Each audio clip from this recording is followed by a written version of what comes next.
Siyathandaza ekseni nje sibonga ukuthi usidimile ubusuku bonke kuze kube manje. Siyakubonga Nkosi, siyakudumisa. Okubuhlungu nje yikho ukuzwa ukuthi ngizwa kuthiwa khona abalale ngaphandle eCaport. Ngiyathandaza Nkosi, ngiyacela usixazululele le nkinga. Usifundisile size kuwe ngenkinga, wena oqhamuka nesolution. Ukuba kungaphindi kwenzeke Nkosi ebandleni lakho. Sisizeke Nkosi sixazululele le nkinga kube enkonzweni ezizayo ezilandelayo bonke abantu bathola ishelter ngokufanelekileyo. Siyacela ke Nkosi ukuthi ube nathi kule nkonzo, wehle ngomoya wakho ingcwele ube phakathi kwethu, ukhulumisane nempilo zethu. Siyabonga ngalezi insuku ezimbili ezidlulile, ilanga langolesine nelwayizolo. Sinikela kuwena ke Nkosi usuku lwanamhlanje lonke. Siyacela usiphathele zonke inkonzo ngomoya wakho ingcwele, moya ongcwele, moya weqiniso, moya kaBaba Mduduzi. Siyacela uhlale nathi, ungasishiyi, usihole kuzo zonke lezi inkonzo. Kube nguwena obusayo, uhambe njengokwentando yakho. Kusisake ilona loyo khona namhlanje, nabaqalayo ukufika namhlanje ubabusise. Siyabonga ukuthi bakhona, kwangathi ngebe bikho umuntu ozobuyela emuva engakuphethe lokho Nkosi omhlelele khona. Sinikela ke bonke abaphathi bohlelo kusukela manje nakho konke okuzokwenzeka, sikunikela kuwena uJesu Kristu inkosi. uJesu Kristu inkosi. uJesu Kristu inkosi. Amen.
inkosi. Sibonga kakhulu ukuba besizimele ngomkhuleko egameni lenkosi uJesu Kristu. uJesu Kristu inkosi.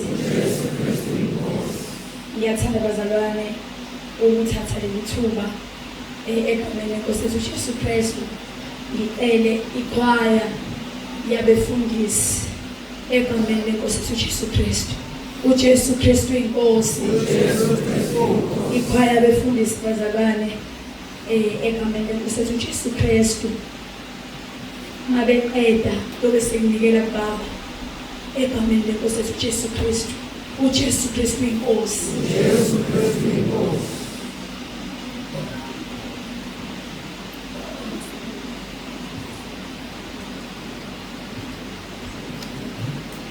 uJesu Kristu inkosi. Ngithunywe kanjalo bazalwane kusiswane egameni lenkosi uJesu Kristu. uJesu Kristu inkosi. Siyacela siqale ngokukhaya befundisi egameni lenkosi uJesu.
Ukuphazamisa cela ukusho ukuthi uma ungayiboni le phone usho ukuthi awuvele isithombeni kwaphela. Ngiyabonga, ngiyaqhubeka.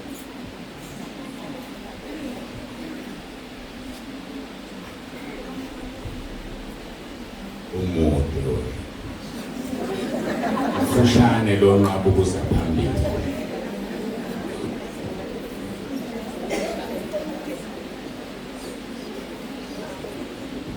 Masuqala uphunga ngale ngaphandle awusaveli.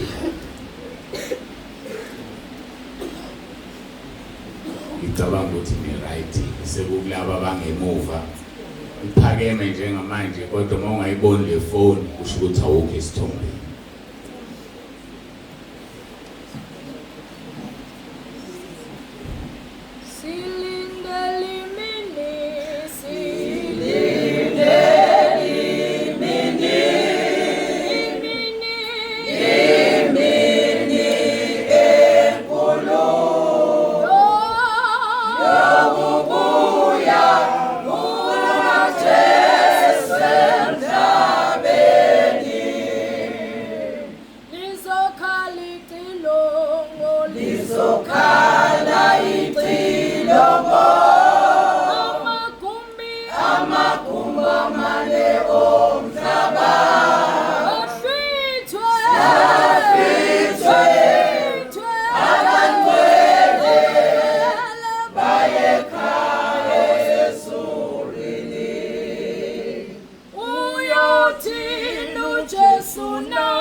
Salikhala itilongo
Jesu na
nokuthula emhlabeni kubantu abathokozelwa nguye.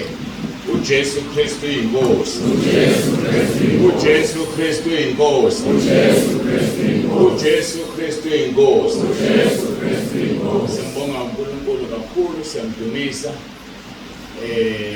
ukuthi sikhona sonke la ngibingelele ngiqhubeke abefundisikazi nomama befundisi, obaba bonke abakhona, omama abakhona, intombi nensizwa uSunday school, umphathi wohlelo nosishayela insimbi ngesivumo sethu esithi uJesu Kristu inkosi.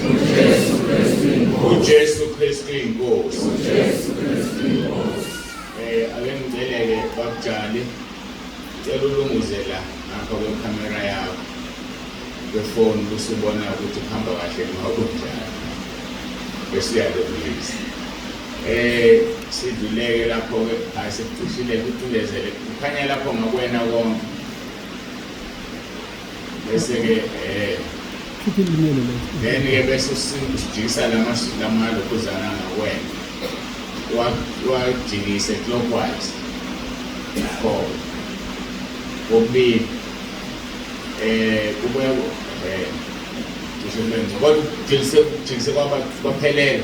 Okay, kulungile, siyabonga. Ilight leyana ibingakhanyi ngendlela efanele. Siyambonga uNkulunkulu kakhulu, siyamdumisa ukuthi siphinde sihlangane.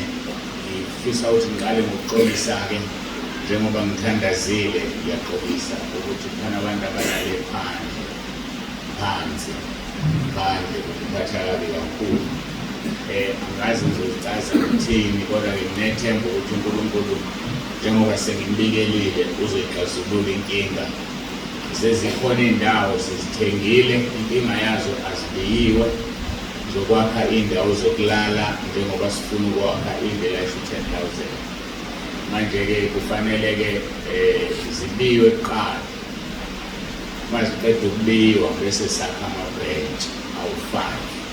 Masiqeda ama-branch awu-5 bese sibeka imali yokwakha le ndlu le ecishe ibize, ezocishe ibize 20 million. Kungaba ngaphezulu noma ngaphansana angazi, i-estimation yami angakaqali ukufuna ama-quotations, itshekile. Alright, ngicela angakaqali ukufuna ama-quotations, ngiyacabanga ukuthi kuzofuneka leyo mali. So if that is the case, ngimnikele khona engenayo ngeke sikwazi ukuyakhalima, kuzithatha isikhathi eside kakhulu.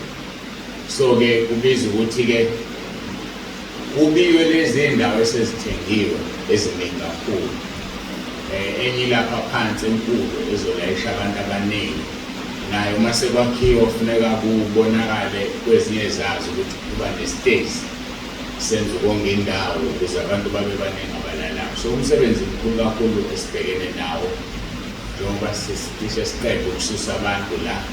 Inkinga yethu kuseyikolo yamgwaqo okufanele usuke ukuthi sakhe indlu esuka la iyoshaya ngale, bese-ke siqhubeka-ke silungise iy'ndawo zokulala, nisixolele kakhulu, kodwa sekuyakhombisa ukuthi futhi ziyi-priority, senibaningi kakhulu. Kanti nayo into yokukhonza iyi-priority ngoba njengoba sikugcwala la kuziwa la, makugcwala la incane le ndawo nale ngaphandle makugcwala le kusho ukuthi yobe sifuneka leyo. Asikwazi ukuyenza ngaphandle kokusiza uNkulunkulu nokulalela kwethu, ngoba mina angaze ngicele imali ayikhokhile, futhi ngeke ngicela kuNkulunkulu, uNkulunkulu atshele wena. Uma ungalaleli-ke wena akukho nami engizokwenza, kodwa-ke ngiyathemba ukuthi uNkulunkulu uzosisiza. Sengaku-correcta-ke leso statement sokucela imali uNkulunkulu, wathi singaceli isolution, asombikela inkinga, uyena uzabe isolution. So somfuna imali kanti yena uyazi isolution yaleyo ndawo ukuthi yini. So-ke siyamthemba-ke, ngixolise kakhulu. Ngiyathemba ukuthi-ke abama-branch sizobekezelelana, kona kufanele ukuthi siwaqale masiqeda ukubiya, kodwa-ke singawaphuthumi, sibe sakha nezindlu zokulala ukuze uma lifika iphasika elizayo elizobe linabangaphezu kwalaba kungabe bikho abazolala ngaphandle. Siyakholwa kuNkulunkulu, ngiyaxolisa kakhulu kuleyo ndawo. Nisibekezelele besingazi ukuthi sizofika kuleso simo. I-challenge inkulu yona ngoba ukwanda kwenu kufuneka kwande ihlalo, kufuneka kwande ibhondi. Kulokhu nje sithenga ibhondi ezu-90. So kufuneka kwande konke, izindlu zokulala, ihlalo, ibhondi sentara. So uyabona-ke ukuthi imali ayikho, kodwa-ke simtshela umnikazi wayo, siyethemba konke kuzokwenzeka. Asidluleke lapho inenye bengithi ngizoyisho esemqoka. Ngiyacela-ke ey'nsizweni zala ekhaya, siyabonga ninomusa. Makuphela inkonzo nabanye abalekelelayo nisigoqele lento ngiyakwazi ukubona. Kuzokuthiwe bikhona la ifile. So lese simisela ilesiphuma nayo masoshumayela noma. So ifile bathi bebezama ukuyibhoqa. Ufikile weyedwa wazoxolisa. Bathi akamazi omunye uphi ngoba phela bebebabili beyigoqa yalimala. Waxolisa-ke lo, bamxolela ngisekho lapho. Ngizamcacisa ukuthi iphutha lingenzeki. Siyacela ukuthi nisigoqele lento njalo makuphela inkonzo ukuze abazalwane balalela. Manje iphutha labo elikhulu ukungaceli ukulekelelwa, bafune ukufunda ukuyigoqa bengakwazi, base beyebulala. Ukubuza akoni, nokucela ukusizwa akoni. So ngiyacela-ke ukuthi kwenzeke kanjalo. Ngizoyibona uma sekudlula iy'nkonzo ukuthi iyakhandeka yini la bethi limele khona ukuze kutholakale enye ibiza 6,500. So-ke phela ngabe ukuba ibiza kakhulu bengizoyifaka emabhrentshini onke ukuze uma sihamba singabe sithuthana nalena onke amabhrentshi abe nayo. So inzima nayo ithatha imali yayo. So bona ukuthi iyakhandeka lefile, uma ingakhandeki-ke kufuna kutholakale enye ngoba sabuka kona sasibalekela lokho. Njalo uma sihamba besilanda la enkonzweni sihambe nayo. So into esebenza kakhulu iyafa, sadala ngcono ukutholakala enye yokuhamba isale le sebenzekileyo. Siyabaxolela-ke nabo bebezama akunacala. Kukhombisa khona ukuthi phela kunabantu, uma kungabantu amaphutha enzeka. Ngicabanga ukuthi uma kuney'ngelosi awenzeki ngoba suke zingcwele. Kodwa-ke khona ezavukela uNkulunkulu lezi esesibiza ngamadimoni kanye noSathane. So kusho ukuthi yonke indawo iphutha likhona liyenzeka. Angidluleke ngifuna ukuza eculweni abaculile elihle kakhulu elingijabulisile, abefundisi abaculayo. Siyambonga uNkulunkulu ngani befundisi. Isambulo 7 benisicula umpostoli uJohane sesiqhingi sasePatmos verse 13. Othi elinye lamalunga laseliphendula lithi kimi, laba abambethe ezimhlophe bangobani, bavelaphi? Ngase ngithi kulo, Nkosi yami nguwe owaziyo. Ngase lithi kimi, laba yibo abaphuma usizini olukhulu, bahlanza izingubo zabo, bazenza zabamhlophe egazini lewundlu. Ngalokho-ke baphambi kwesihlalo sobukhosi sikaNkulunkulu bemkhonza imini nobusuku ethempelini lakhe, nohlezi esihlalweni sobukhosi uyakumisa ithabenakele phezu kwabo. Kabasayi kulamba, kabasayi ukoma, kabasoze bahlatshwa ilanga nakushisa kuwuningo, kuba iwundlu elingaphakathi nesihlalo sobukhosi liyakubelusa libaholele emthonjeni amanzi okuphila, noNkulunkulu uyakwesula izinyembe zonke emehlweni abo. Noma-ke bengakushongo bonke njengoba sesikufunda, kodwa kunjalo, iqiniso limi kanjalo. Bese-ke Isambulo 12 verse 11, nabo uqobo lwabo bamnqoba ngegazi lewundlu nangezi lobufakazi babo, futhi abakuthandanga ukuphila kwabo kwaze kwaba sekufeni. Ngalokho thokozani nina amazulu nabahlala kuwo, maye kuwe emhlaba nakuwe elwandle ngokuba uSathane wehlele kini. Lona kolukhulu wazi ukuthi unesikhathi esifushane. Kade yabhalwa le ncwadi kwathiwa isikhathi esifushane. Njengamanje isifushane kakhulu kunemfushane esasiyiso ngaleso sikhathi. Jesu sezobuya la ngebandla lakhe, silindelwe ezulwini. So masilindeleke ezulwini, nasilinde ukuhlwika, masibe ngcwele, singabi nabala. singabi nakusoleka phambi kwakhe.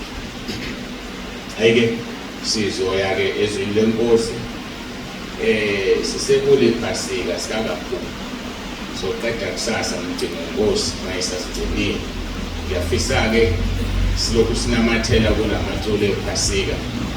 Leli belisikhumbuza la siyakhona ukuthi siyakuphi kahle hle ngempela. Ngimthandile-ke nokho number 55 engicela socule bese siyezwini. Sesilethi vele esikhathini ebesigunyiwe. Kodwa-ke akukho sizokwenza. Ngeke silokhu sinakene ngesikhathi. Mhlawumbe sivimba izifundo uMngcwele afisa zenzeke. Igazi lemihlathelo yonke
sengikhumbulile into ebengifuna ukuyisho yambonga uNkulunkulu. Ngesikhathi ngisukuma la ngiza la bona abazalwane besukuma bengisukumela bacela ngathi ngicela ungasukunyela ngisukuma ngiza la phambili ngiyacela noma ngabe iculo liyashisa limnandi ngenxa ukuthi ngiyasukuma ngizalana ihlala sengingasukuma-ke masengimile kulungile ngoba phela kukhona ukungade ngisukumile nje ngicabanga ukuthi ngisukunyiswe yiculo kodwa ngiyacela ukungasukunyelwa uma ngizala phambili ningangihloniphi hloniphani lo ngigibela hayi mina ngoba niyangibulala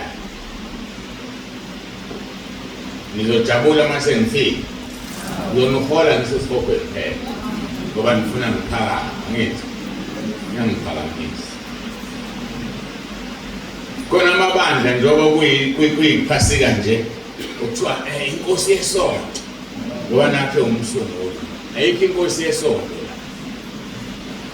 Sinemkosi yebandla enguNkulunkulu nendodana yakhe uJesu Kristu nomoya ongcwele, hayi umuntu sikhonze. So ngiyacela nje beclear lonto, ngangicelile angiphinde ngiyacela mangizala ningamsukuleli. Ngiyabonga.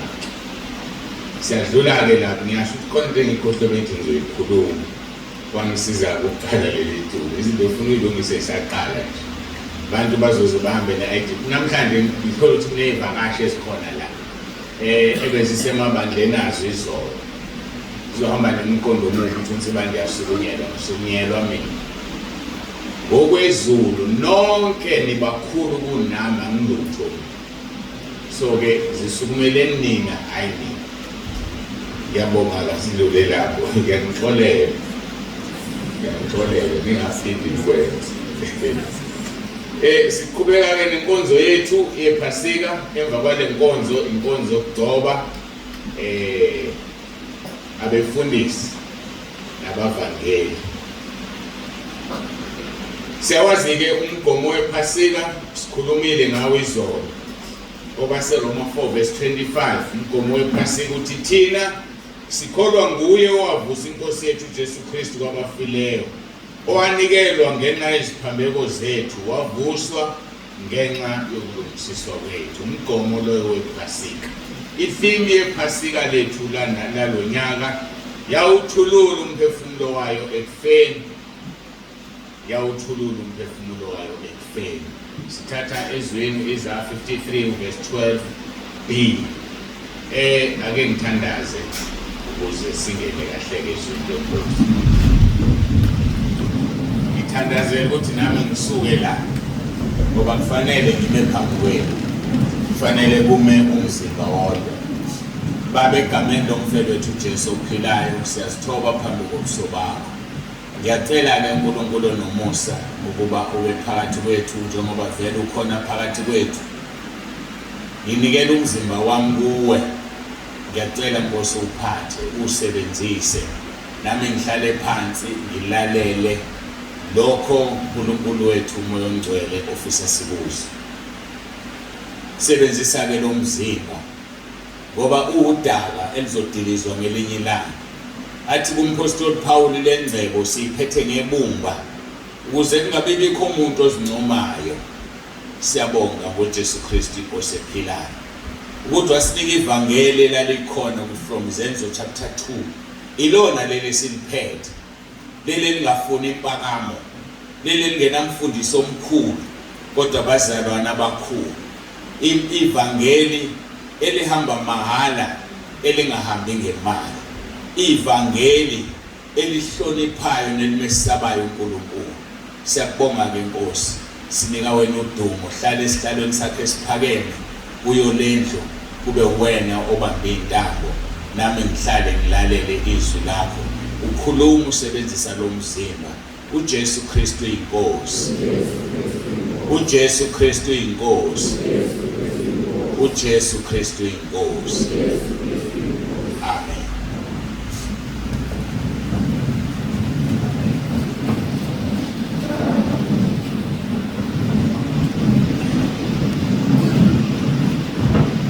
Asivuleke sisivulile Isaiah chapter 53:12b. Ngokuba yawuthulula umphefumulo wayo ekufeni, yabalwa kanye nezelelesi, yathwala nokho izono zabaningi, yakhulekela abonke. Inkonzweni-ke edlule eyandulela le sikhulume kakhulu ngokuthi yabalwa nezelelesi. Kule nkonzo-ke sizobheka ukuthi yathwala nokho izono zabaningi. uJesu Kristu inkosi. uJesu Kristu inkosi. uJesu Kristu inkosi. Ngike nganihlephulela-ke kancane izolo lesi statement esithi yathwala izono zabaningi. Lokho kucacisa ukuthi ayithwalanga izono zabantu bonke kodwa yathwala izono zabaningi. Yileso sihloko esikhuluma ngaso ke kule nkonzo. Kuzobe sekusele ke esokugcina esithi ke yakhulekela abona. Kodwa njengamanje sithi yathwala nokho izono zabaningi. Lokho kuqinisekisa ukuthi ukukholwa akusikhona kwabantu bonke. Istatement esibuhlungu lesi kodwa siyiqiniso. Akusikhona okwabantu bonke ukukholwa. Mawusu uNkulunkulu ekuphile ukuthi ukholwe ubambe ngezandla zombili kwasho isisho samaZulu ubambisise njengekhala zamantombi.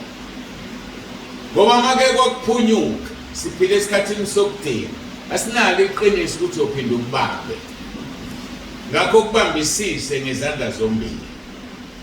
Izwi ke lelo elithi ukukholwa akusikhona kwabantu bonke abaseThesalonika besibili chapter 3 verse 2 ngengabakhothi izolo lithi nokuba sikhululwe kubantu abadukileyo nababi ngokuba ukukholwa akusikho kwabantu bonke. Izwi lisho lokho. Akekho umuntu ongama ngonyawo lodwa athi mina okwami ukholo kwami mina ngiyazi ngiyongena ezulwini. Akekho nalo lelo qiniso. Ingakho sinethemba kufanele sibambelele ethembeni. Umphostoli Paul obhale incwadi eziwu13 eBhayibhelini elisha izwini elisha ethi ngiyawutuba umzimba wami kuba ngingathi sengishumayeza abanye ngilahlelwe ngaphandle. Ngiyini ke mina engakaze ngibhale incwadi eyodwa? Uyini ke wena? So akekho neqiniso ukuthi uzongena ezulwini. Kodwa kufanele sizame sizabalaze ngobushilo uJesu wathi ngiyayazi imizamo yakho lapha kwisambulo. Uyayazi imizamo yethu. Uyazi uzosihlangabeza kanjani. So kungcono ukuzama kunokuhlulwa ukuzama. Ayikho into ofeke uyekelela ayisangihlula ke mina lesisono. Futhi angidalelwanga izulu. Ayikho into efana naleyo. Uzovumela isono ukuthi siyakuhlula. uJesu Kristu inkosi. uJesu Kristu inkosi. Ngifuna ke sinakekeleke manje silalelisise ukuthi obani eyathwala izono zabo. Lenkonzo nje icacisa ukuthi obani eyathwala izono zabo. Ngoba kuthiwa yathwala izono zabaningi. Kodwa kukhona abasalayo. Yathwala izono zababemiselwe ukuphila okuphakade. Khona abantu abamisela ukuphila okuphakade, khona abangakumiselwe. Ngisho sebekhala inyembezi njengoKhayini ekhalela ukuzibulo bakhe, he never got it. So khona abantu abazokhala. Ingakho izwi lenkosi lithi esihogweni kukhona ukukhala nokugedla kwamazinyo, otherwise no one would be crying. But abantu bayakhala ngoba bezisola ngento abayenza babedalelwa izulu. Akusho ukuthi ngoba udalelwa izulu uzongena ugijima izulwini. Ungalidalelwa izulu kodwa ungangena ezulwini. Kungenzeka ungalidalelwa izulu kodwa ngenxa yezwi likaDavide mayikhala lapha kuyihubo 51 ebuya kuyolala nomfazi womuntu ekhala ezisola ekhuleka umkhuleko uverse 17 wakhona uthi uNkulunkulu imnikelo akangayideleli inhliziyo yaphukileyo nomoya odabukileyo lithi akayideleli lo mnikelo ngoba uNkulunkulu angathi kuwena akakudalela izulu but mayisebona inyembezi zakho ukhalela izulu awushintsha umqondo ngoba wawushintsha iseqedile ngeNiniva wathi Jona ngutshela abantu baseNiniva that in 40 days ngizobabhubhisa baseNiniva bakhala bagqokeza amasaka awushintsha umqondo uNkulunkulu wakhala uJona mawusufunda eNhlanhla chapter 3 or chapter 4 wakhala uJona wathi bengazi mina ukuthi wena ngeke ubabhubhise bengazi ukuthi uzoshintsha umfundiso njani wathi mayithunywa kuthamba ushumayeza abantu mase bephenduka kumphathe kabuhlungu athi bengazi vele ngizobaxolela yize ungithume imessage ethi uzobabhubhisa usubaxolele manje imfundiso njalo kanti ushumayelelana mongafuna abantu baphenduke. That's the type of Jonah owayeyiyona wakhala kuNkulunkulu esefisa ukufa ngoba bephendukile abaseNinive uNkulunkulu abaxolela. Kungcono uphenduka umqambe manga ngoba kushintsha uNkulunkulu kunokuthi ube umqambe manga ngoba kuzithandela wena. Ngoba uJona waphenduka umqambe manga babethanda babengambuza ukuthe wena 40 days sobhujiswa sibhubhileke. Wayiqinisile uJona engaqamba manga so ngeke alahlelwe lawo manga ngoba uNkulunkulu oguqukile. Kodwa kubi mawuzoqamba manga ngesizathu sakho. uNkulunkulu kuyasenza siqamba manga ngezinye izikhathi ngoba eseyishintsha lonto afisa ukuyishintsha. Futhi akekho ongamsola wenza akuthandayo. So ke kufanele sikulindele ukuthi kufanele uNkulunkulu masikhala asizwele ngoba inyembezi yona into emthintayo. Khona manje bengifunda lelizwi kumahubo elithi osule inyembezi zethu ngoba inyembezi akayifuni. In exactly the same way ethi akafuni ukubona imlenze womuntu nenyembezi akayifuni yosesule inyembezi. So ke iyodide eguqula uNkulunkulu esinqumweni sakhe ukukhala kwakhe. So ke sithi ke wathwala izono zalabo ababemiselwe ukuphila okuphakade hayi zabo bonke. Mawufunda izenzo ke chapter 13 verse 47 uPaul eshumayela uthi uPaul ngokuba inkosi isiyalezile kanjalo ukuthi ngikubekile ube ngukukhanya kwabezizwe ube insindiso kuze kube semkhawulweni womhlaba. Ngiyamkhumbula uNkulunkulu esando kumbisa Isaiah mangaphazami 43 leli verse.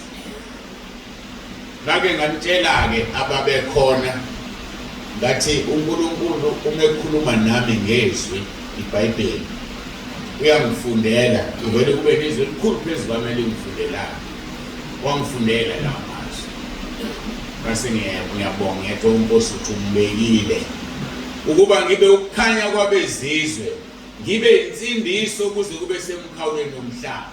And he is doing just that. Ngoba ngendlela ohamba ngayo YouTube phesheya kwezilwandle abakhuluma isiZulu baphephela kulo YouTube wethu. Kumanje balalele lenkonzo yethu ba enjoy leli phasike sienjoyayo.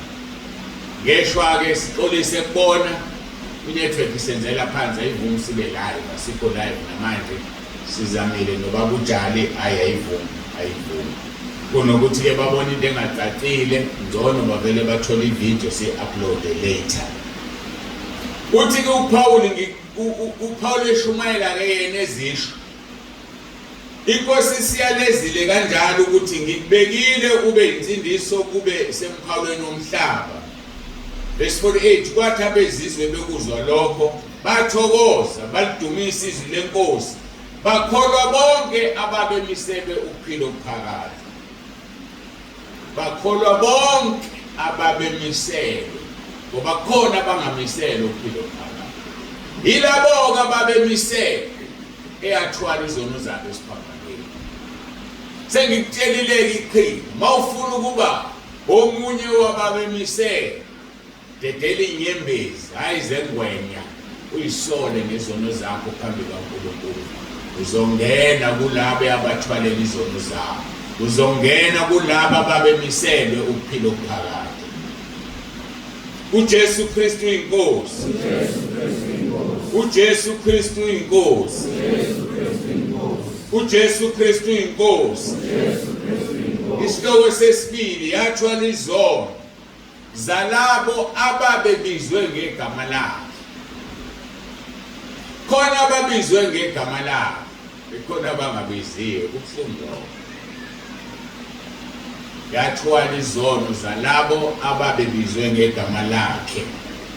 Yathwala izono zalabo akababumbile wabenza ebadalela inkazimulo yabo. Angisiphinde isilokhu esibili. Yathola izono zalabo akababumbile wabenza ebadalela inkazimulo yabo. Khona abantu abadalela inkazimulo kaNkulunkulu. Khona abantu abadalela inkazimulo kaNkulunkulu. Siyathola lokho Isaiah 43 verse 6 and 7. Ngiyakusho kuyinyakatho ngithi balethe, nakuyiningizimu ngithi ungabagodli, lethana amadodana ami akude namadodakazi ami ukuba aphume emkhawulweni womhlaba. So iningizimu, intshonalanga, impumalanga nenyakatho agodle amadodana namadodakazi kaNkulunkulu. One day uzosho athi badletheni ningabagodli. Siyabachaza ke ku verse 7. Uthi onke abizwe ngegama lami nengwadalela inkazimulo yami engiwabumbile nengiwenzile. Khona abantu abadaliwe babunjweni inkazimulo kaNkulunkulu. Abantu abanjengo Samuel, Prophet Samuel. Uhane ngabathola abantwana. Upenina umnakwabe emthukuluzi. One day washona esiphambano, washona etempelini. Kulungile thina manje sesiphambanweni. Washona etempelini wafika wakhuleka. Wakhuleka ngenhliziyo, wanyakaza indebe zomlomo. Umpristi omkhulu Eli wazolwa naye, wathi akusiyona indawo yokuthi uphuze uzodakelwa la. Umpristi omkhulu yena ophethe ibandla, uyena ke ngaleli gama ngithe asinalo entabeni esasingasebenzisa kuye sithi inkosi yesonto. Umpristi omkhulu, umpristi omkhulu wayebayedwa kwaIsrayeli ababaningi, uyedwa umpristi omkhulu ethethayo. Mayefa kube khona omunye. So umpristi omkhulu ke uyena uncengela abantu kuNkulunkulu. So ke mayisefika uHana ezothukwa umpristi omkhulu ezomtshela ukuthi udakile, wena ungathini? Ngiyalinganisa ke, angithukani mina uzothukwa baba uNsibani. Ongaqhubeka ukholo kodwa uHana akayekanga. uHana wadlula kumuntu, wathi lo muntu ukhiye walento engiyifunayo. Wathi uHana ngidakiwe kungenxa yokuncokolozwa kwami umnakwethu, ngithulula umphefumulo wami kuJehova. Wathi umpristi omkhulu makakunike uJehova njengokufisa kwakhe. Babenikezwe lawo mandla. Once umpristi omkhulu wathi makakunike uJehova njengokufisa kwakho, noma ngaba kathanda uNkulunkulu uzokunika, ngoba sekusho umuntu ambeke la emhlabeni wathi uyimi wena la emhlabeni. So umpristi omkhulu wayewukhiye kuHana, mhlawumbe noyothukuthela udikile usho konke ofisa ukusho, kanti amazwi athi makube kuwe njengokufisa kwakho ngeke saphuma. Usungamthola umntwana, wamthola umntwana. Ngeke ngithi ke mina engishoya kusho izwi lenkosi. Esethandazeka ngakuHana ekhala inyembezi, wathi uNkulunkulu angimnikeze ubest, ngoba ngihlale ngisho ngithi sonke sasisezulwini kodwa sikhumbule masifika emhlabeni uJesu yedwa okhumbulayo. Wathi uNkulunkulu ebheka abantu bakafana bathume emhlabeni, wathi angimnike umprofeti uSamuel. Ngoba uHana wathi nginike, mawusungimnikile ngizombuyisela kuwena.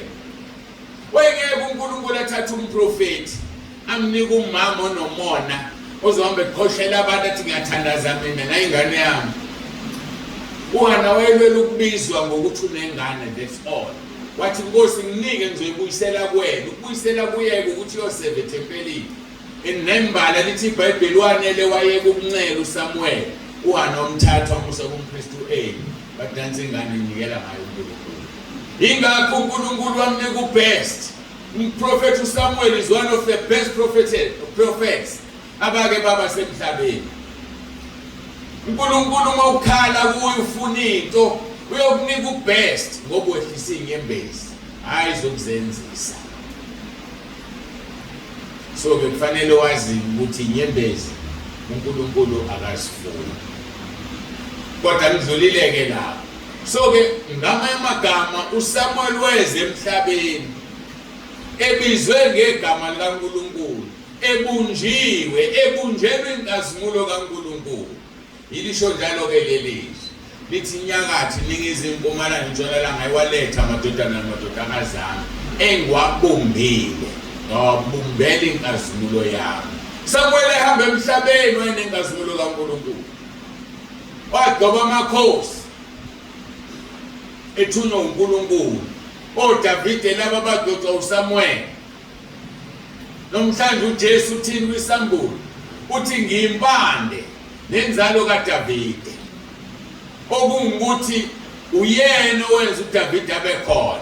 Kodwa futhi uzalwe ngoba eseze emhlabeni enzalweni kaDavide. uDavide ukhokho wakhe, kodwa futhi umdali wakhe uSamuel wadoba leyo. So uSamuel omunye wabaprofeti abanqabile emhlabeni abake babakhona, banikeza uHana. Ngoba uNkulunkulu mawukhala kuyena uzokunika ubest wakhe. Khalayo ufunda ukukhala kuNkulunkulu, awushintshe umqondo noma bengakudalela izulu, akudalela izulu. Sikhuluma ke ngalaba ebabizile, ngalaba abadalile badalela inkazimulo. Siyathola ke siyadlula ke kuleso sihloko siyakulaba engithi akufanele wesabe uma wazi ukuthi ubizile. Mawazi ukuthi ubiziwe, uyazazi umuntu obiziwe, uyazazi ukuthi umuntu ongabiziwe. Mawuzazi ukuthi ubiziwe akufanele wesabe. uJesu Kristu inkosi, uJesu Kristu inkosi, uJesu Kristu inkosi. Uthi ke ku-Isaiah 43 ngalaba ababizile, ungesabi ngokuba ngikuhlengile, ngikubizile ngegama lakho ungowami. Ungesabi ngokuba ngikuhlengile, ngikubizile ngegama lakho ungowami. Verse 2, lapho udebula emanzini mina nginawe, nasemfuleni ayikukhukhula. Lapho uhamba emlilweni awuyikusha, nelangabe alikukushisa. Why? Ngoba ubiziwe ngegama lakhe, uyakwazi. Kwangathi sonke singalilalela ubize silibizelwe, ngoba sonke njengoba sibiziwe, kodwa sibizelwe izinto ezifanayo, ngoba siwumzimba kaKristu. Umzimba womuntu unezandla ezimbili. Uma unesandla esisodwa kusho ukuthi ukhubazekile lo mzimba. Uma unezandla eziwu-3 ukhubazekile lo mzimba. Kodwa kufanele ube nezandla ezimbili. So kunezitho ezihamba nga-2, ezinye ezihambe nga-1. Nala ebandleni kuhamba kanjalo nje, siyumzimba kaKristu, siyizitho zikaNkulunkulu emzimbeni kaKristu. So ke labo ke ababizile ngegama amagama abo uthi bangesabi. Ngesabi ngokuba ngikuhlengile, ngikubizile ngegama lakho ngowami. Lapho udabula emanzini mina nginawe, nasemfuleni ayikukhukhula. Khonani emanzini, khona ingwenya. Noma udabule engwenyeni ngeke zikwenze lutho, ngoba uNkulunkulu njani ukubizile. Uthi nemfula noma isigcwele ngeke ikukhukhule, ngoba uNkulunkulu ukubizile. Lapho uhamba emlilweni awuyikusha, nelangaba likukushisa. Yanazi indaba nayithanda ngithi. Ake ngixoxa lenye indaba, ngifunduzwa lo mfula. Yazi uNkulunkulu wakwangiphephisa emfuleni onzima ngendlela emangalisayo. Angazi ukuthi ngaphepha kanjani. Ngaphepha wona emfuleni ongenisayo ogcwalayo, ebusuku kumnyama kubona.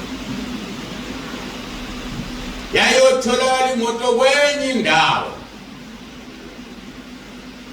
sengibanda ngokomzimba sengishenge nabo esibhokweni kodwa ngoba engibizile ngikhethile angikhohlwa namanje lo incident ngangiseyinsizwa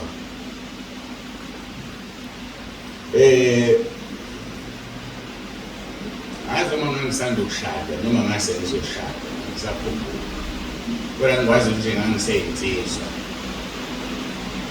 ngivuka bekude endaweni ngeke ngisho ngabazala nawo kusuka khona ngivuka entombini ngiyadrive ke manje sengiyahamba ngimanga phakathi ngo4 ekseni ntathakusa kakhulu semnyama ngidrive ngithi mangifika lo mfula ngibona ukuthi hayi angiyiboni ibridge kunamanzi maningi ngingena mangiphakathi nawo mangiphamisa amehlo ngibheka ngapha ayibonanga amanzi ayindaba azongithatha phela lamanzi mothi semanzini iphindezele ivume igijime iwele ihambe angazi kwenzeka kanjani. Later in the day ifoni intombi uyaphila na ngiyaphila hey umfula uthwele wele kanjani akudlula ukuthi imoto azihambe lapho uhambe kanjani wena namangazi wayefeza izwi lakhe ngingakholwa ngingamazi ngabe asikho la mhlawumbe ngabe sikwenye indawo nikwenye indawo omfundisi ayovusa omunye uNkulunkulu uthi ke ungesabi ngokuba ngikuhlengile ngikubizile ngegama lakho ungowami lapho udabula emanzini mina nginawe nasemfuleni ayekukhukhula lapho uhamba emlilweni awuyikusha nelanga baleke ukushisa ulenzile lelizwi lakhe ko Meshaki noAbednego nobani noShadraka bafakwe esithandweni somlilo esikhundleni sokuthi kwasha izinto ezibabophile. Emva kwalokho kwabonakala uJesu ehamba nabo yakhala inkosi kaNebukadineza yathi asifakanga yini amadoda amathathu eboshiwe bathi kunjalo nkosi wathi ngibone yesine eyindodana kaNkulunkulu ihamba phakathi komlilo bayahamba nabo bakhululekile. Uyalimela izwi lakhe uthi Jeremiah chapter 1 ngiyalinda ukuba likwenze ngilithume khona ubungefune wena ukuba one of those people esiyoshumayela ngawe sithi uNkulunkulu walenza izwi lakhe kusibani bani uthi noma uhambe emlilweni awuyibushe kuzala kuyinganekane bathi kwenzeke uJesu Kristu inkosi uJesu Kristu inkosi. Leyo ndaba kuDaniel chapter 3 verse 24 no 26 kodwa ke sibuyele siqhubeke no verse 3 kaIsaiah 43 uthi ngokuba nginguJehova uNkulunkulu wakho ongcwele kaIsrayeli umsindisi wakho. So ingakho ungeke ukhukhulwe imfuyo ingakho noma uhambe emanzini athi unawe nasemlilweni unawe ukuba ingakushisi. Iyamangala inkosi Nebukadineza ithi laba bantu ngisho amashethaba wanuka imlilo wanuka intuthu. Namhlanje bayazi abadala sasiphila endlini kuthiwa ogudasithandaza amakhogwana kwakubaswa kwemlilo phuma lapho unuka intuthu kade ungekho kuwona bona babehamba kuwo baphuma banuka umlilo ngoba uNkulunkulu yalimela izwi lakhe akazithwalanga izono zalabo ayingabazi. Athi sisihlokweni sithi wathwala izono zabaningi akazithwalanga izono zalabo ayingabazi wathwala ezalabo akabaziyo. Uyaziwa yini wena inkosi yakho uJesu na? Iyakwazi yini inkosi uJesu na ukuthi ukhona uyaphila? Uyayazi yini wena? Ngoba ikhona leyo nkinga yokuthi uthi uyayazi kanti yona ayikwazi ngoba ukwenzi okuzokwenza ukuthi kwazi. Siyathola kuMathewu chapter 7 verse 21 to 23. Uthi sibobonke abashoyo kimi ukuthi inkosi inkosi abayongena embusweni wezulu kuphela owenza intando kaBaba osezulwini. Uthi abaningi bayakusho kimi ngalolu suku bathi inkosi inkosi asiprofethanga yini ngegama lakho, sakhipha amadimoni ngegama lakho, senza imisebenzi eminingi yamandla ngegama lakho na. Verse 23 uthi ngiyakufakaza kubo ukuthi angizange nginazi sukani kimi nabenzi bokubi. Ngithi mina akazithwalanga izono zalaba engabazi. Uthi sukani kimi angizange nginazi. Yaziwe ezulwini. Ngoba mawungaziwa ngeke zithwale izono zakho. Uthwale zalaba abaziyo. Yikho istatement sithi yathwala izono zabaningi, hayi zabo bonke abantu. Khomahluko ekutheni uNkulunkulu walithandizwe. Walithanda lonke izwe uNkulunkulu wanikela ngendodana yakhe. But yona mayisifikile yathwala izono zabaningi, ayithwalanga ezezwe. Yathwala ezabaningi. uJesu Kristu inkosi. uJesu Kristu inkosi. Kodwa wathwala izono zalaba ayibazi ngaphambili futhi ebabizile. Ngoba khona ukwaziwa kodwa ungabizwa. Ake ngikhuluma istatement engizobe ngisiphikisa ngokuhamba kwesikhathi. uNkulunkulu wayemazi uJudas Iscariot, wambiza kodwa embizele enye imishini yokuphika uJesu. So khona ukwaziwa ubizele omunye umsebenzi, hayi lo thina sonke sibizele kuwo. Khona ukwaziwa waziwa maqedwe ungabizwa futhi. NjengoFaro nje wayaziwa uFaro ukuthi unenhliziyo enkulu uzofela olwandle ejaha abantwana bakwaIsrayeli, wayaziwa. So bakhona abaziwayo kodwa babiziwe, bese bebakhona abaziwayo babizwe kodwa babizele ukuphikisana nombuso kaNkulunkulu. Statement lesi ngizobe ngisicorrect uhamba kwesikhathi. Angazi uhamba kwesikhathi inkonzo le umbonzo yakusasa. Kodwa ibambe lento engisho.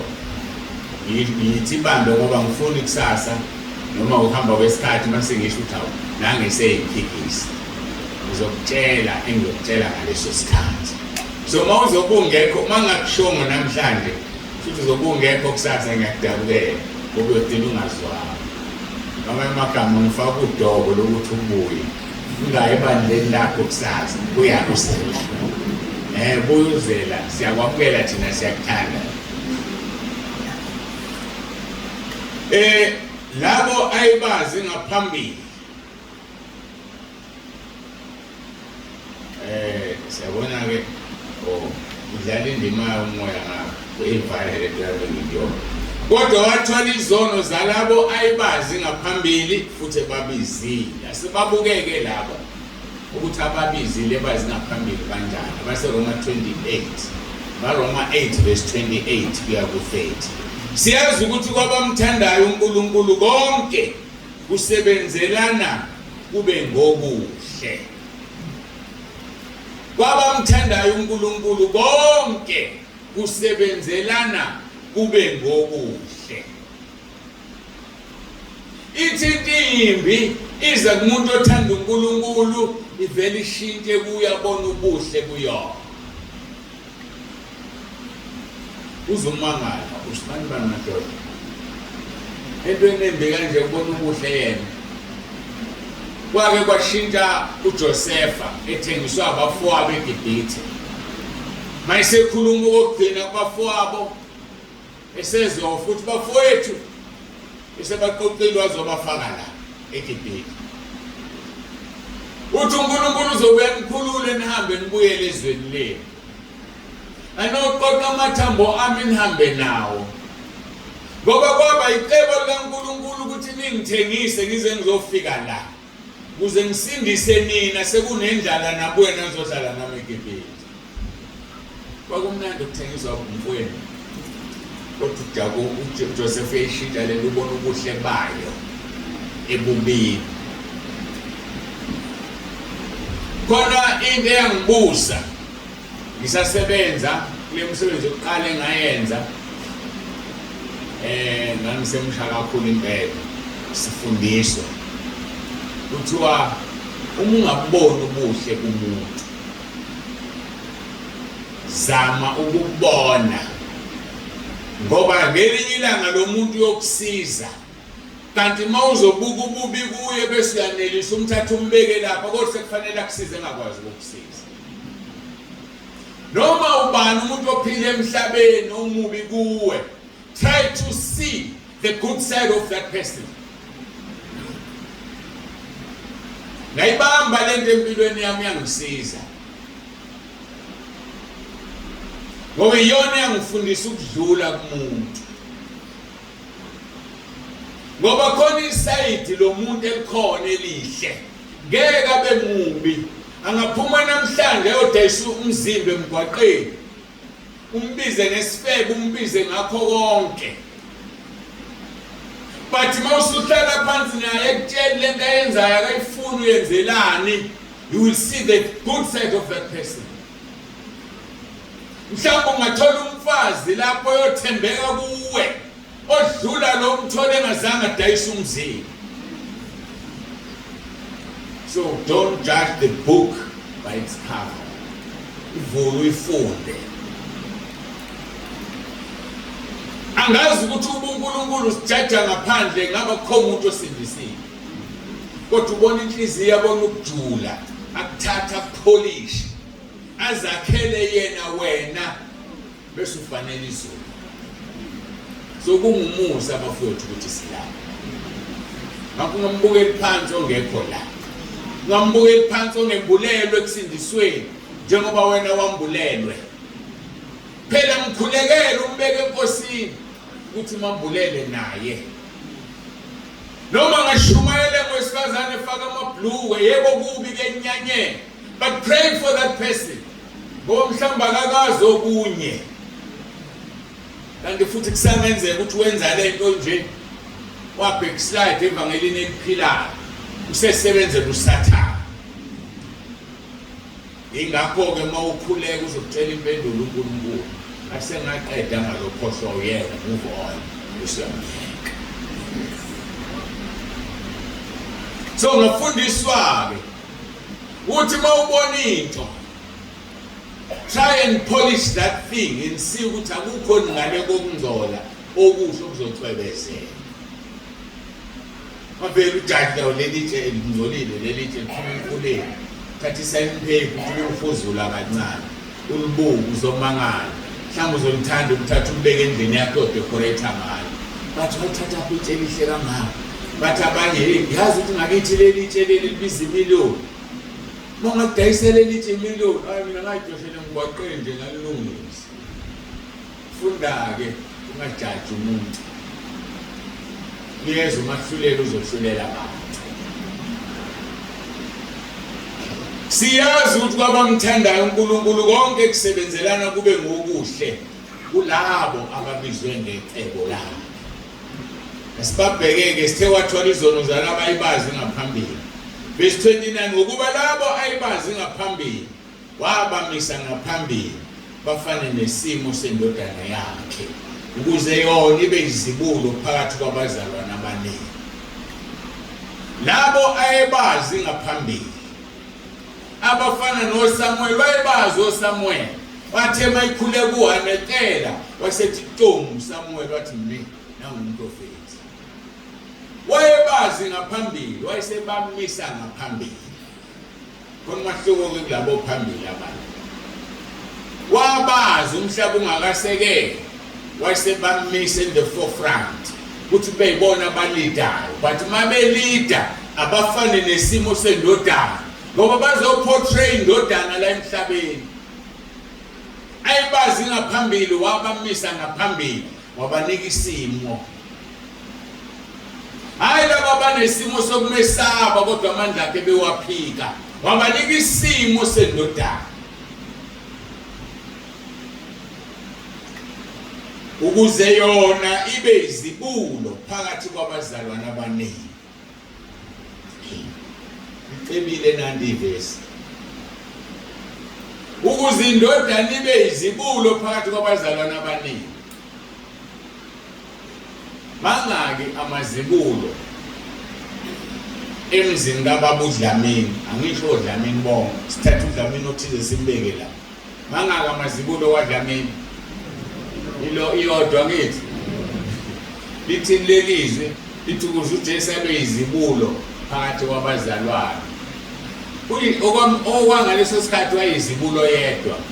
Ukuze abe izibulo ngokuzelwe yedwa kufanele kube nabafana naye ukuze babe ngabakubo, babe izingane kaNkulunkulu naye, so that ezoqualify kuba izibulo ngoba kayilona izibulo ngokuzelwe yedwa. Beyizokho le ndawo. So ayebazi ngaphambili wabamisa ngaphambili forefront. Wasebenza bafane nendodana yakhe ukuze ibe izibulo labo ngoba njengamanje inamuntu efana naye. So ayikwazi ukuba izibulo kodwa isizibulo ngoba khona abafana nayo abangabantwana bakaNkulunkulu. So ungakhathazeki, wayekwazi ngaphambili futhi ukumisile ngaphambili. Wena yenza umsebenzi ukuthi kunabantu kufanele bakulandele bayikhaya ezulwini. Bengakafika ezulwini kufanele bakulandele bangene ekhaya lezwi. Asiwazi omunye umnyaka. Ngeke sikhulume ngamanye amabandla nangezinye inhlaka. Sikhuluma ngaleli esilaziyo. Faka abantu ekhaya lezwi. Ukhombisa ukuthi wena unesimo sikaJesu izibulo wena. Mase bengenile ekhaya lezwi bangene entabeni. Ngoba wena unesimo sokuba uJesu. uJesu abambona ndawo bambona la kuwena. Elithizwi lenkosi 1 John chapter 2 verse 6 or 6. Loyo othi uyamazi uhlala kuye akahambe njengokuba yena ahamba. So uma sifana naye sizohamba njengaye. Masihamba njengaye bazosilandela abafuna ukufana naye. Bese uJesu abe izibulo kubazalwane abaningi. Anjalisho ndathi ayabazalwana abafew kodwa kwabaningi sibangakila angazi sibangaka kambe kofuna ke ilanga ke senze i-roll call abantu mabefika abadala i-region kambe sila plus minus 900 ngiyacabanga bengilindele 1000 kodwa ngizosila ko 900. So uma sonke singamaphambili forefront sonke singafana noJesu bangaka abantu esingabaletha. Abaningi kuzobaletha ungakhuluma ngazange uvule umlomo wakho. Bekusukela ukhonza. Yazi mfisa ukhonza la ukhonza khona. Bafake ekhaya lezwi. Athi sesekhaya lezwi athi hayi ngiyangena mina entabeni. Ngiyayizwa lento ekhulunywa la. Umkhele kabantu loyo umkhele wakho ngobufanele noJesu. Laba ibazi ngabaphambili bamise ngaphambili baba sebanika isimo sendodana. Asibeke uverse 8. Labo abamisile ngaphambili ubabizile futhi akavelanga wakumisa wakiyeka ubiziwe. Ubabizile. Laba babizile wayeseyabalungisisa. Abengilithanda le. So wena lwela ukuthi ume ngaphambili. Lwela ukufana naye. Ngoba mawusufana naye uzobizwa. Mawusubiziwe uzolungisiswa. Angazi noma understand igama lokulungisiswa. Igama lokulungisiswa. Akuqede lo line bese sibuya kulo. laba abesile ngaphambili ubabizile futhi, laba ababizile ubalungisisile, laba abalungisisileyo ubaphe nenkazimulo futhi. Mawuthandaza uRoma 10 verse 9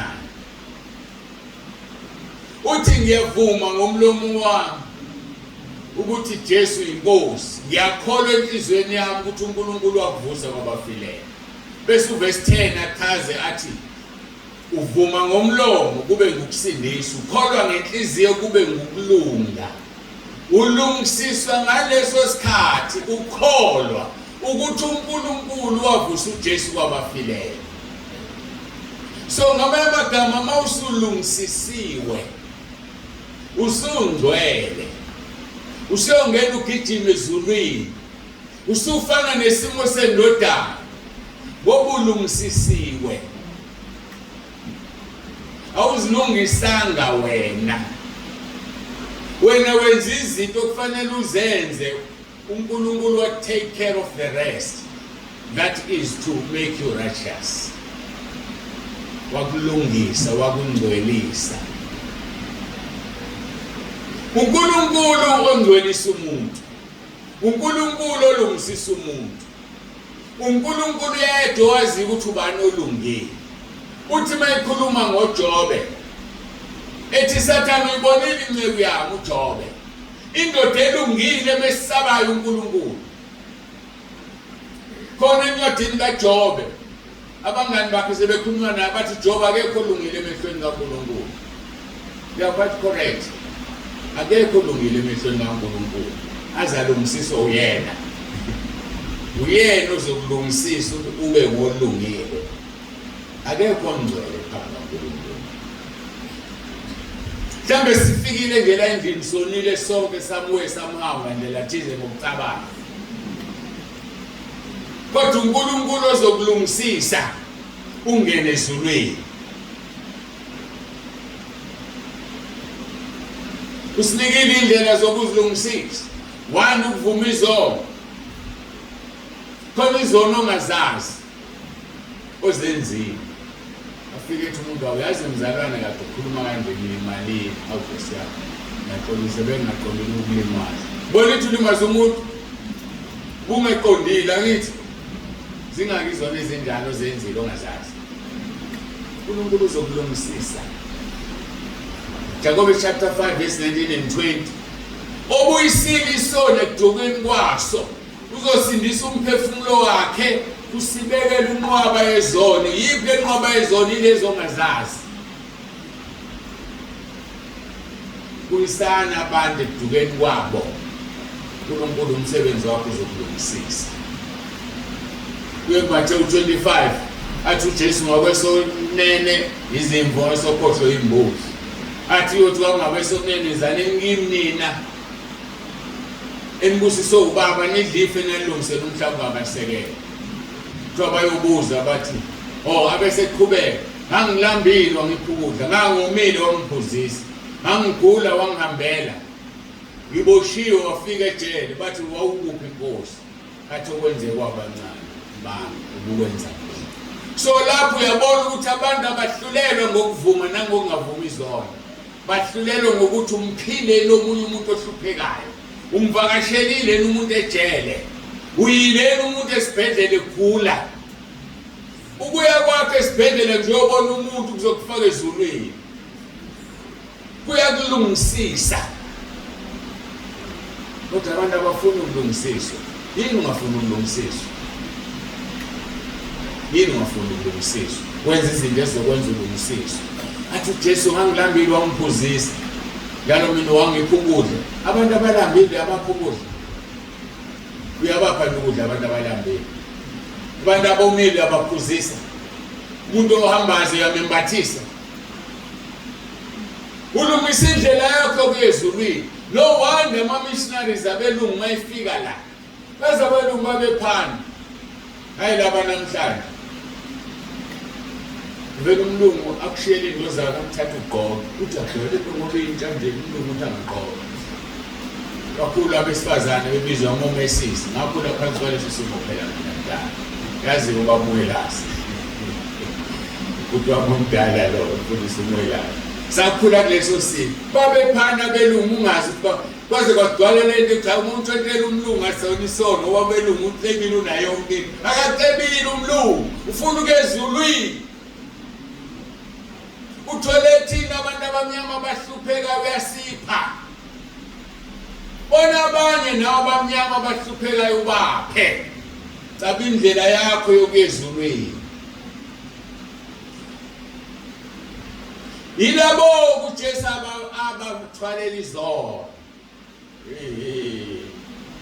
ilabo abathwalela izono ala abantu abanceshana ngingaqhamuka lapha esangweni tshela ingane anomtshela ukuthi angikho ukuthi umazi kutshela ukuthi akekho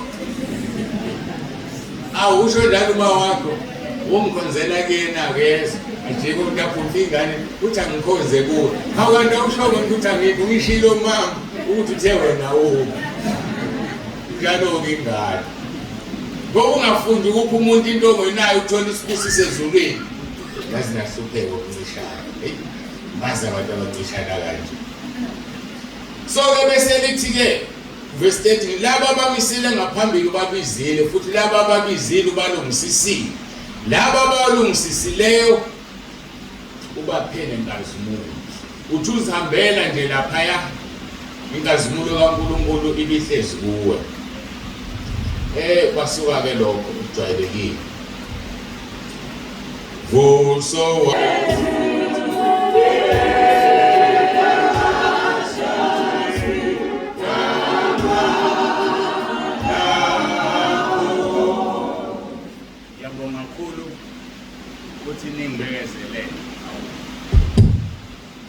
ngiyabonga kakhulu ukuthi ningibekezelele nami ngazi njengoba ngishilo ukuthi make kwafika inyembezanyana mhlawumbe ikhaya so sekukwena urevise ukade ngitheni kuze lifike kulesimo lesi kodwa-ke isimo-ke nami ngeke ngisibalekele esingabhayo siyambonga-ke nokho uNkulunkulu yiba-ke ngolungisiswayo sengizishilo izinto ezikulungisisayo ukuthi kungaba nezona ezithize ongasayikhumbula empilweni yakho kodwa uma uletha abantu kuJesu kunezono zakhe esijekelwayo so umuntu okulungisisayo uNkulunkulu ngendlela yakhe ingakho-ke ufuna sifunde lapho ukuthi ungamjaji umuntu ungamehluleli umuntu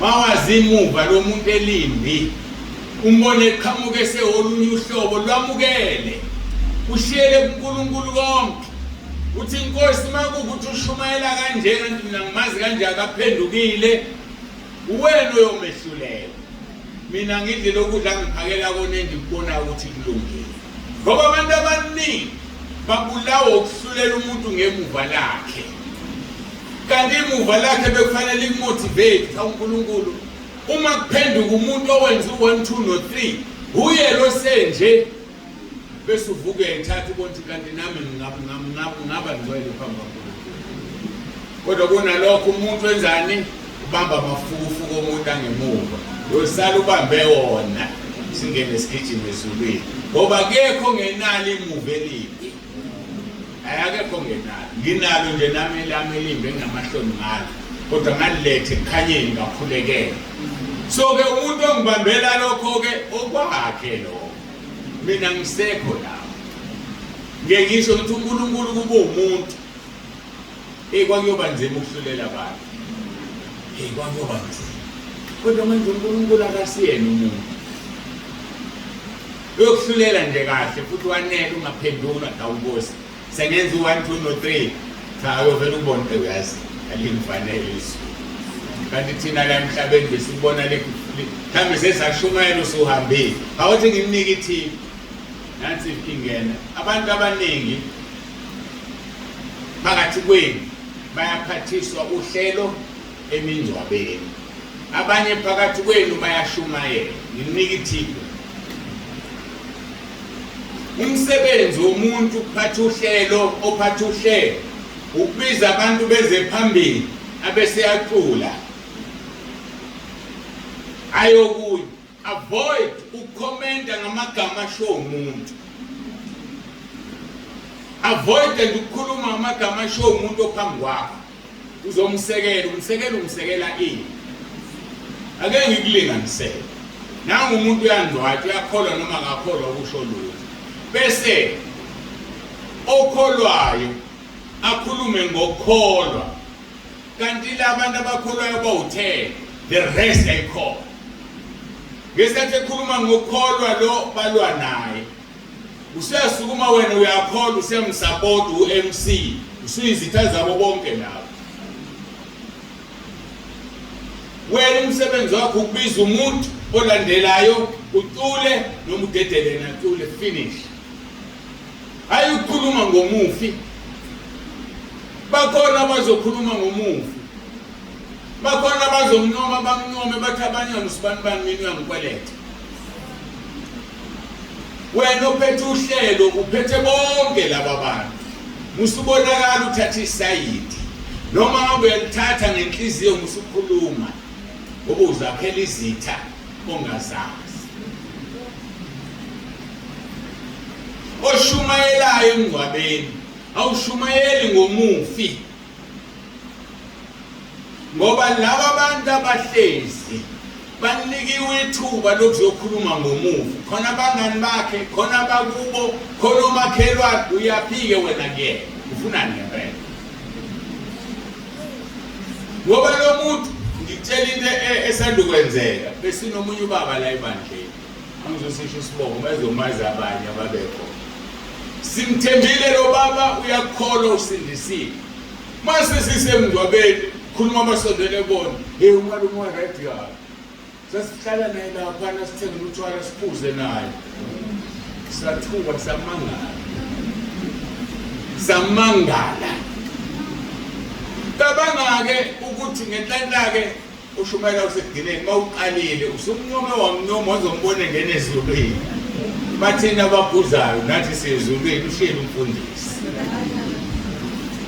awushumayeli ngomufi yingakho yabona ngifuna nikwazi lokho nabo abafundi bami ngihlezi nawe la obaba umthembu ngeke ngithi vumo obaba umthembu babuzulu engani ukhona okhulumela ibandla ukhulumile ngaye wangikhava mina ngizoshumayeza abantu abahlezi hayi ngoba ngithi-ke bona baphila impilo eziwudabu cha ngizama ukuthi avoid ukukhuluma ngomufi ngoba wayazi impilo yakhe awazi ukuhlukumeze abantu wayeka bani khuluma nabantu abaphilayo batshele ngezulu batshele ngoJesu mawuphethe uhlelo bizolandelayo uqule uye ku-comment yokushumayela leyo ndawo yakho yokushumayela le angidluleka ngazi ngikunduzwa yini kodwa kona kunjalo nje ningasiphoqike ngithola i-training bantu basentabeni ngithola i-training nje lula kabi engakhathazi umuntu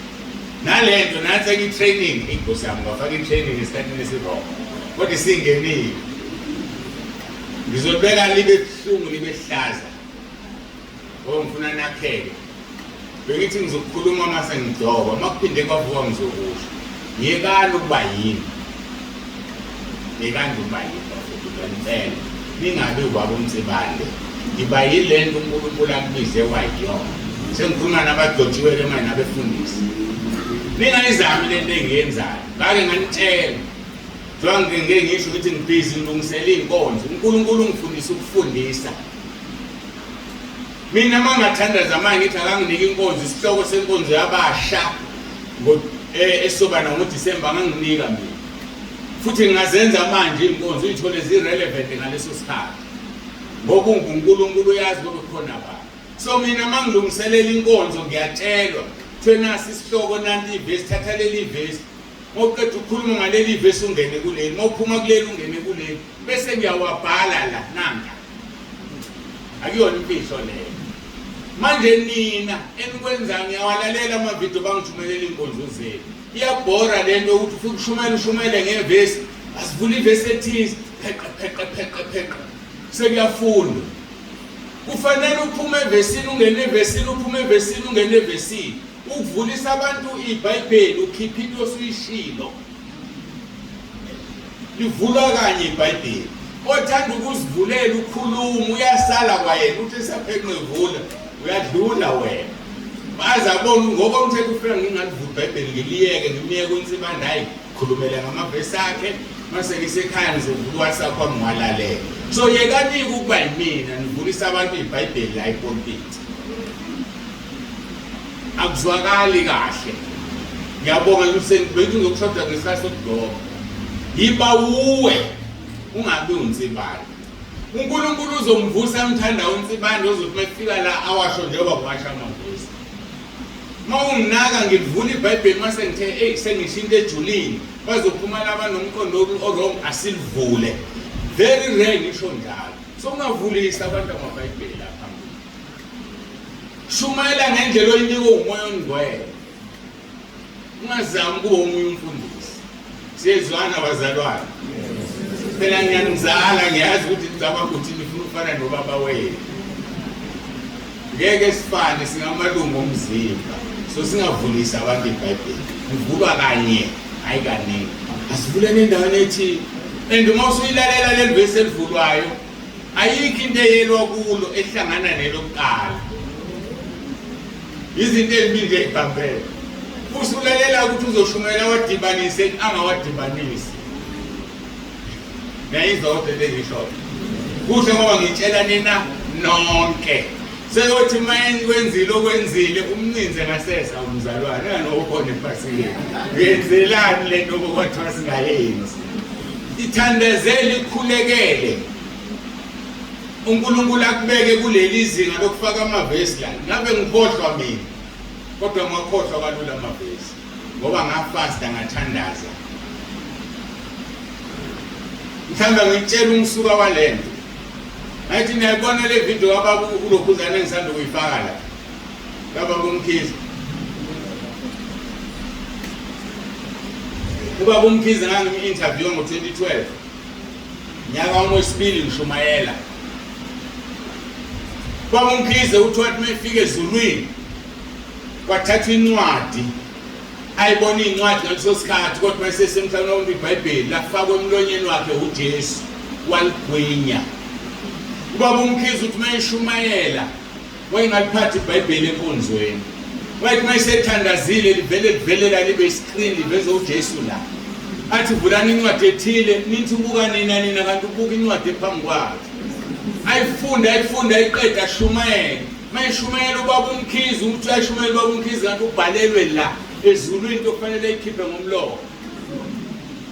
Ngase ngiyithanda lento ngafasta ngathandaza. Ngathi Nkosi ngicela ungifunze iBhayibheli nami. Lelizwa ngiyilento engiyiyona ngangevesi. Sengitshela umsuka walento ngangenjena nami ngenyanga zokuqala ngishumayela. Ngayithanda lento ababa umkhizi ngathi Nkosi ngifunze iBhayibheli khona ivesi la elithi wadla incwadi yabamnandi emlonyeni yababe eswini ubani uHezekini uJeremiah. Exactly ngathandaza lelo zwi uNkulunkulu angiphendula. That is why so ningazami ukukwenza isikhaleni kasalani ngicela. Mawukufuna sengikutshelile angothandaza ufaka uzokwenza uNkulunkulu kuwena. Anginamfihlo mina. Ngilala ngikhona mawufuna ukwazi ngizokutshela. Ngoba njani angithwele. Unothwele kakutshela ukuthi uthwaleni. Asidluleke siqedele inkonzo. Hey angiyazi into engena iqhamuka. Kodwa nesiphezu kwalabo ke ayebazi ngaphambili wabalungisela ifa. Sesiyaphetha manje. Laba ayebazi ngaphambili wabalungisela ifa. Verse 25 osenge ngayithinta ngingabhekile. Khona inkosi izothi wawe sokunene sayo zanini kimi nini nibusiswe ngubaba nidlifa lombuso eniulungiselweyo selokwasekela umhlaba. So abathwaleli izona abalungiselwa ifa. Ilabo abathwaleli izona. Labo ayibazi bathi uma befika emhlabeni wabangcwelisa. Abanjani ayibazi. Yilabo ke abathwaleli izona. Jeremiah 1 verse 5. Ngingakakubumba eswini ngakwazi ungakaphuma ezalweni ngakungcwelisa ngakubeka umprofeti ezizweni. Yibo ke laba abafika emhlabeni basebefakaza ngaye ngoba wababeka umprofeti esizweni. uJesu Kristu inkosi. uJesu Kristu inkosi. Laba ke mabefakaza ngaye benza umsebenzi kaMoya oNgcwele.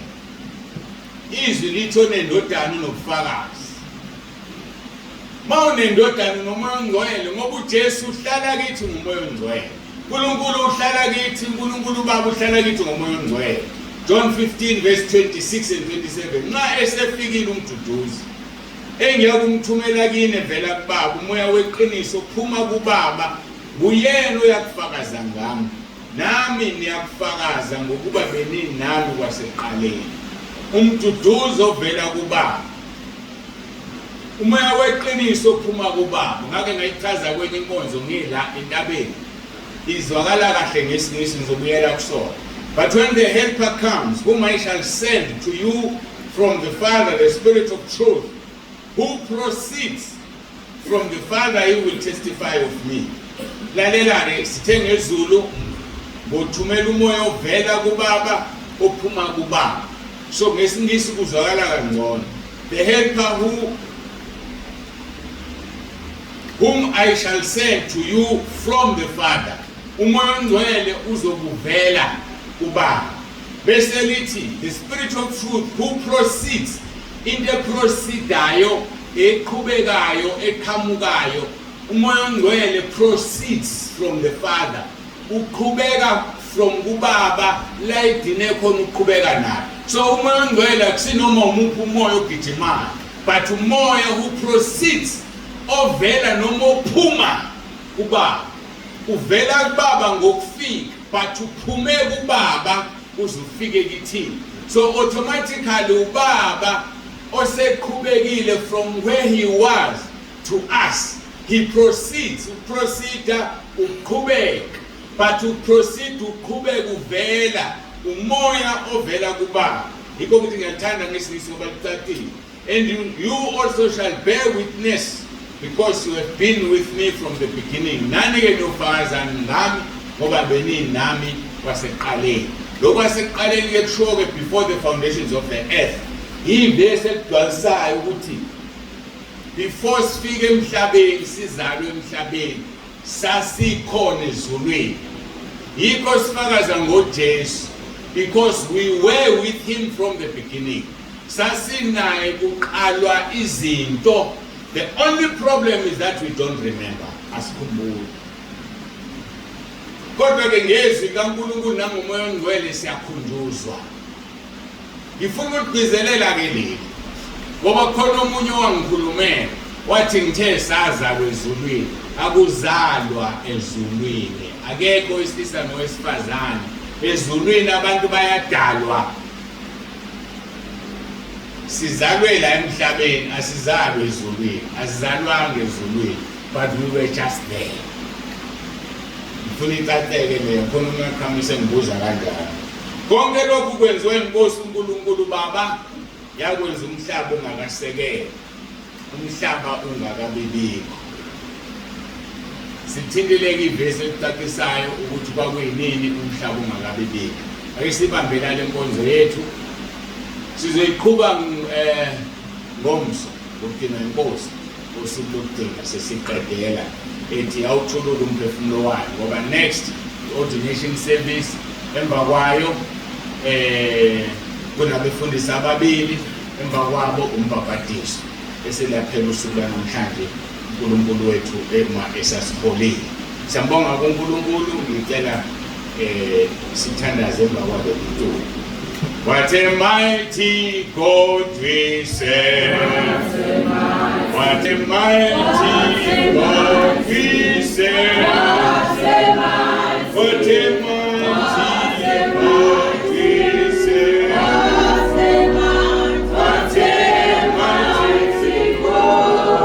serve. What a mighty God we serve. What a mighty God we serve. What a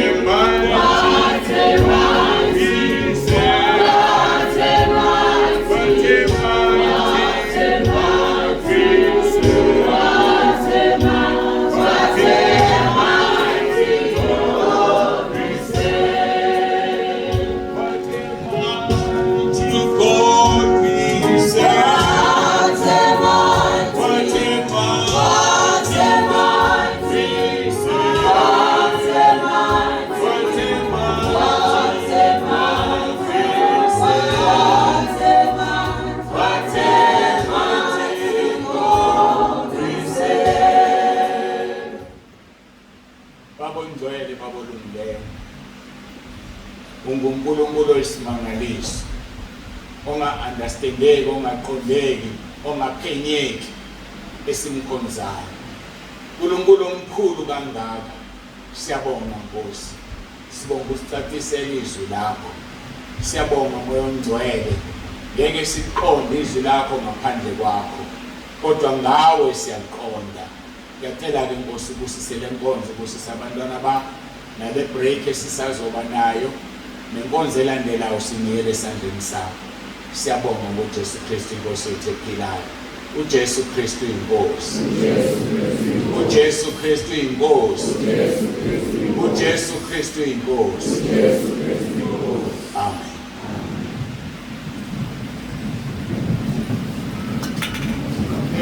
Njena-ke kumphathi wohlelo, ngiyacela sulume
lezi uJesu Kristu inkosi.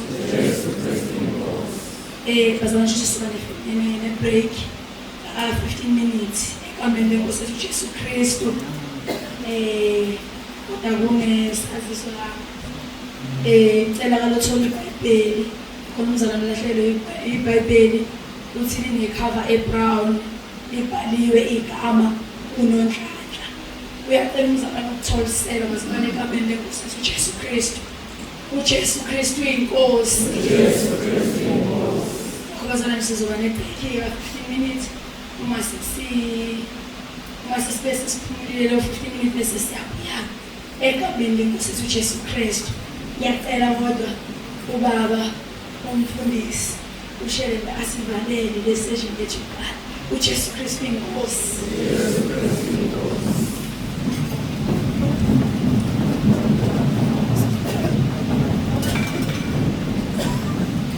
uJesu Kristu inkosi. Baba wethu ongcwele, Baba wethu osezulwini, egameni lenkosi yethu uJesu Kristu, siyabonga uNkulunkulu namandla nangezwi lakho ukudla komphefumulo sosiphe kona. Sisahlukana ke isikhashana esincane, siyakhuleka uNkulunkulu namandla ukuthi usilondoloze singaboni ithuba eseliphiwayo bese uyangena uSathane. Sisize siziphathe kahle noma sikhululekile endlini ezincane. Singone uNkulunkulu namandla, sonke sibuye sisenga abantwana bakaNkulunkulu. Londoloza nabantwana uNkulunkulu namandla, ubabambe laba abaphuzwa ngaphandle, ukuthi uNkulunkulu namandla bahlale bazithobe, balalele labo uNkulunkulu namandla ababaqoqayo ukuthini bengabuvanzi. Sigcineke Nkosi kulesikhashana esincane osipha sona ukuba selule izinyawo. uJesu Kristu inkosi.